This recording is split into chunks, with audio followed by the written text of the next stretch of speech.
A madrugada pesava sobre Jerusalém, como um manto fúnebre quando corredores sombrios do templo ecoaram com sussurros estranhos e cânticos pagãos que não deveriam existir no lugar santíssimo.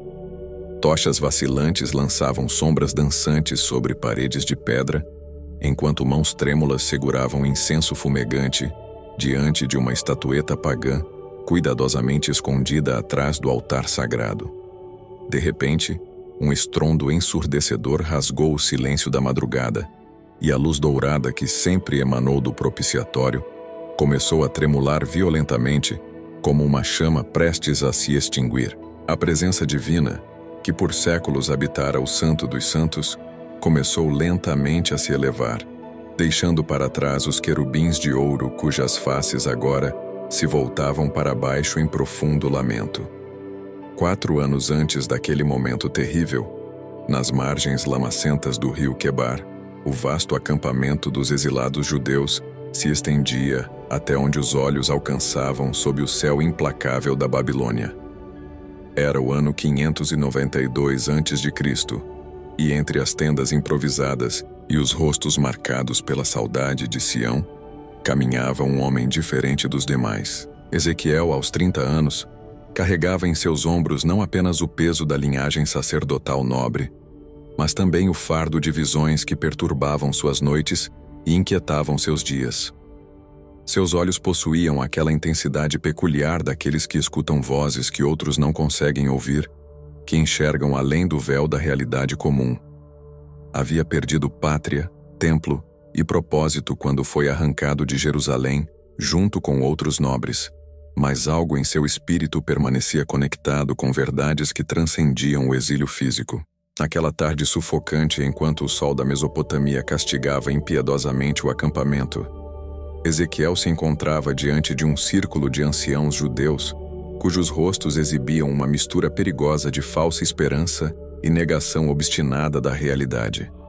O ancião Joaquim, de barba branca e olhar teimoso, apontava em direção ao oeste, onde Jerusalém permanecia invisível além das montanhas e desertos. Ezequiel, você ainda insiste nessas visões sombrias e perturbadoras? Os mensageiros chegaram ontem trazendo notícias reconfortantes. Jerusalém permanece forte e invencível. O templo ainda está de pé, majestoso como sempre foi. Mas o jovem profeta, com o coração pesado por presságios que não conseguia ignorar, respondeu com uma pergunta que fez murmúrios de indignação percorrerem o grupo. O templo está de pé, sim, mas será que o Eterno ainda habita em suas câmaras sagradas? Os anciãos se entreolharam com espanto, pois como um sacerdote poderia ousar questionar a presença perpétua de Deus no lugar que ele mesmo escolheu para habitar? Mas Ezequiel sentia em seus ossos que algo estava profundamente errado, que uma catástrofe espiritual se aproximava como nuvens de tempestade no horizonte. Quando o sol finalmente se pôs e as sombras da noite envolveram o acampamento em silêncio contemplativo, Ezequiel se retirou para sua tenda humilde, onde se prostrou em oração profunda, buscando respostas para a inquietação que consumia sua alma. O ar dentro da tenda começou a mudar de forma sobrenatural, tornando-se denso e elétrico, carregado de uma presença que fazia os cabelos se arrepiarem e o coração acelerar. Uma voz poderosa, que parecia vir de todas as direções simultaneamente, ecoou através das dimensões. Filho do homem. Ezequiel ergueu os olhos e viu uma presença luminosa tomar conta do espaço limitado de sua tenda, transformando-a em algo muito maior do que suas dimensões físicas permitiam. Vem, continuou a voz com autoridade irresistível. Há algo que deves ver com teus próprios olhos. O terror reverente se misturou com inevitabilidade no coração do profeta, pois ele sabia que não havia como recusar um chamado divino, mesmo quando cada fibra de seu ser humano gritava de medo. Para onde, Senhor? Sussurrou com voz trêmula. Para onde teu coração já teme olhar? Para Jerusalém. A tenda se dissolveu numa explosão de luz cegante que transportou Ezequiel através de dimensões espirituais até o templo de seus pesadelos. Ezequiel se encontrou miraculosamente nos pátios familiares do Templo de Jerusalém, Mas algo estava visceralmente errado com aquele lugar que deveria ser o mais sagrado da terra. A arquitetura permanecia a mesma, mas a atmosfera estava corrompida por uma presença maligna que fazia sua pele rastejar de desconforto. Vês tu, filho do homem, o que fazem os anciãos da casa de Israel nas trevas de suas câmaras secretas? Perguntou a voz divina com tristeza que partia o coração. Seguindo uma força invisível, Ezequiel caminhou através de passagens ocultas que revelaram horrores crescentes. Anciãos respeitados, aqueles que deveriam guardar a santidade, ajoelhados diante de ídolos egípcios, queimando incenso para deuses pagãos, enquanto murmuravam encantamentos em línguas estrangeiras. Em outra câmara secreta, mulheres choravam e lamentavam por Tamuz, o deus babilônico da fertilidade, suas lágrimas caindo sobre oferendas proibidas. Mas o pior ainda estava por vir.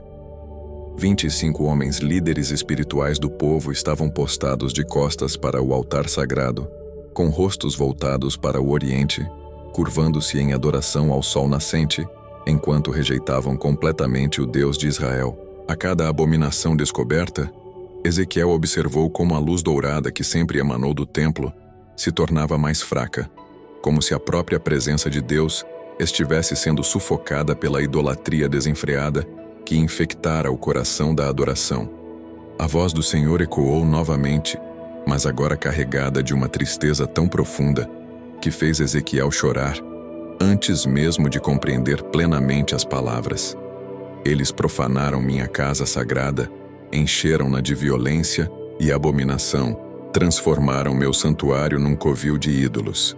Houve uma pausa que pareceu durar uma eternidade antes da declaração que partiu o coração do profeta. Agora, devo partir. O horror absoluto tomou conta do rosto de Ezequiel quando a realidade daquelas palavras penetrou em sua consciência.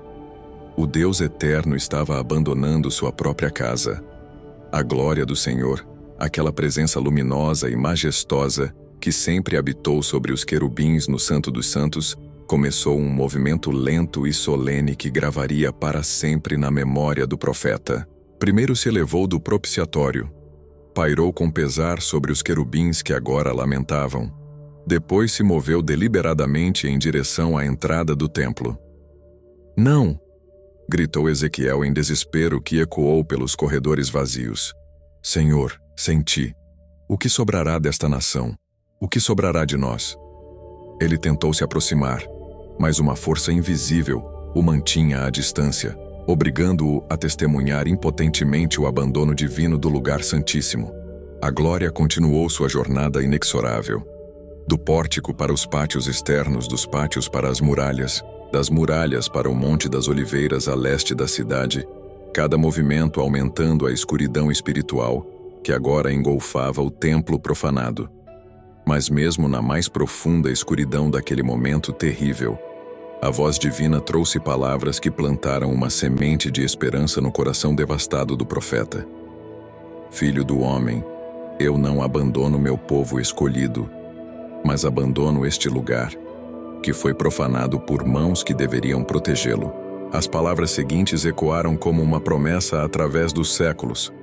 "Onde houver corações genuinamente voltados para mim, onde houver sinceridade e reverência verdadeiras, ali estarei presente."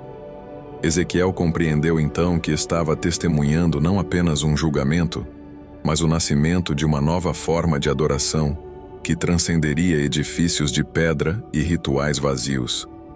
Quando a visão se desvaneceu como névoa matinal, Ezequiel despertou em sua tenda na Babilônia, com lágrimas reais molhando seu rosto, e a certeza absoluta de que tudo havia mudado para sempre. A aurora despontava sobre o acampamento dos exilados, mas agora ele via aquela luz com olhos completamente novos. Deus não estava preso a templos feitos por mãos humanas, mas habitava onde quer que corações sinceros o buscassem verdadeiramente. Saindo de sua tenda com uma determinação que irradiava transformação, Ezequiel viu os exilados se reunindo instintivamente, como se sentissem que algo monumental havia acontecido durante a noite. "Ouçam-me com atenção", declarou com voz que carregava autoridade profética. "Jerusalém cairá e o templo será destruído. Mas isso não é o fim de nossa história. É o início glorioso de um novo capítulo. 4 anos depois, em 586 a.C., cada palavra da profecia de Ezequiel se cumpriu com precisão devastadora quando os exércitos babilônicos reduziram Jerusalém a escombros e o majestoso templo foi completamente destruído. Mas descobrimos através dos séculos que a mensagem central de Ezequiel transcendeu aquele momento histórico específico. A presença de Deus nunca esteve limitada a edifícios físicos ou tradições humanas. Quando nós enfrentamos momentos de crise espiritual ou nos encontramos exilados de tudo que considerávamos sagrado, aprendemos que o verdadeiro templo não é construído com pedras, mas com sinceridade do coração. A pergunta que Ezequiel nos deixa ecoa através do tempo até nossos dias. Onde estamos construindo nosso templo? Em rituais vazios e tradições mortas? Ou na genuína busca por uma conexão real com o divino? Se essa mensagem falou ao seu coração, inscreva-se no canal e compartilhe para que mais vidas sejam alcançadas. Deus te abençoe.